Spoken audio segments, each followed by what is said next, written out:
간밤에 새로 들어온 소식과 사람들의 관심을 끈 뉴스를 전해드리는 뉴스 열어보기 시간입니다. 먼저 노컷 뉴스입니다. 오는 3월 새 학기에는 초등학교 저학년 특수학급 학생 위주로 등교 수업이 확대됩니다. 유은희 교육부 장관은 어제 학교의 일상을 회복하기 위해 총력을 다할 것이라면서 올해는 더 많은 학생들이 대면 수업을 받도록 등교 수업을 확대하겠다고 밝혔는데요. 먼저 과밀학급을 해소하기 위해서 초등학교 1학년에서 3학년 가운데 30명이 넘는 학급에는 기간제 교사 약 2,000명이 추가로 배치됩니다.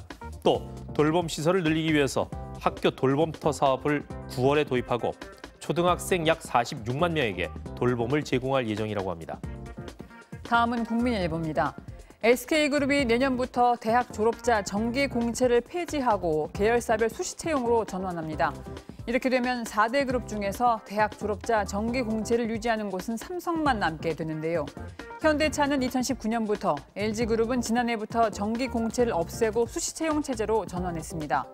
한 재계 관계자는 그룹 공채 시절엔 신입사원을 잘 교육해서 필요한 인재로 키우겠다는 분위기가 있었지만 이제는 기업이 일일이 교육하지 않고 실전에 필요한 인재를 뽑겠다는 의미라고 설명했습니다.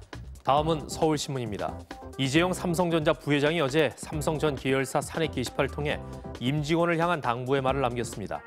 이번 메시지는 국정농단 파기환송심에서 징역 2년 6개월을 선고받고 법정 구속된 이 부회장이 전하는 두 번째 옥중 메시지입니다. 이 부회장은 제가 처한 상황과 관계없이 삼성은 가야 할 길을 계속 가야 한다면서 투자와 고용 창출이라는 기업의 본분에 충실하고 나아가 사회적 책임을 다하는 삼성으로 거듭나야 한다고 강조했습니다. 또 국정농단 파기환송심 최후 진술을 통해서 언급한 문호조 경영 폐기, 4세 승계 포기 등은 자신이 부재한 상황에서도 차질 없이 이행해야 한다고 덧붙였습니다. 한겨레 살펴봅니다. 김학의 불법 출국 금지 의혹을 수사 중인 검찰이 대검찰청 반부패 강력부를 압수수색했습니다. 수원지검은 어제 대검 반부패부 압수수색을 통해서 안양지청에 대한 수사 지휘 관련 문건 등을 확보했다는데요. 앞서 김학의 불법 출금 사건 신고자는 추가 공익신고서에 2019년 7월 대검 반부패부의 압력으로 안양지청 대검 진상조사단 소속 이규원 검사의 불법 긴급 출금 요청 혐의를 제대로 수사할 수 없었다고 적었습니다. 검찰은 압수수색한 자료를 통해서 안양지청의 이 검사 수사 계획이 왜 무산됐는지 확인할 계획이라는데요. 한편 국민권익위원회는 어제 이 사건을 제보한 공인 신고자가 보호 신청을 했고 현재 신고자 면담을 통해서 사실관계를 확인하고 있다면서 조사 절차가 마무리되는 대로 신고자 보호 조치와 공수처 수사 의뢰 여부 등을 검토할 예정이라고 밝혔습니다. 다음은 세계일보입니다. SK하이닉스 협력업체 A사의 연구소장과 영업그룹장, 공장장 등 임원 17명이 SK하이닉스 반도체 핵심 기술을 중국에 유출한 혐의로 재판에 넘겨졌습니다. 검찰에 따르면 반도체 장비업체 A사는 SK하이닉스와의 협업을 통해 알게 된 반도체 관련 핵심 기술과 영업 비밀을 2018년 8월부터 2020년 6월까지 중국 반도체 경영업체에 유출했다는데요. A사의 공정그룹장 등 3명은 삼성전자 자회사인 CMS의 전직 직원들을 통해 몰래 취득한 반도체 세정 장비 도면 등을 활용해 중국 수출용 장비를 개발하기도 했습니다.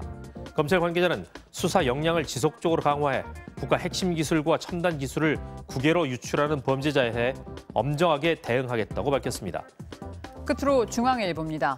한국계 미국인 작가 테이 켈러가 미국의 아동문학상인 뉴베리 메달을 받았습니다. 미국 도서관협회가 선정하는 뉴베리 메달은 미국에서 가장 권위 있는 문학상인데요. 수상작 호랑이를 잡을 때는 병에 걸린 할머니와 함께 살게 된 주인공 릴리가 마법의 호랑이를 만나면서 일어나는 일을 그렸습니다. 이 작품은 테이 켈러의 한국인 외할머니가 들려준 전래동화에 뿌리를 두고 있다는데요.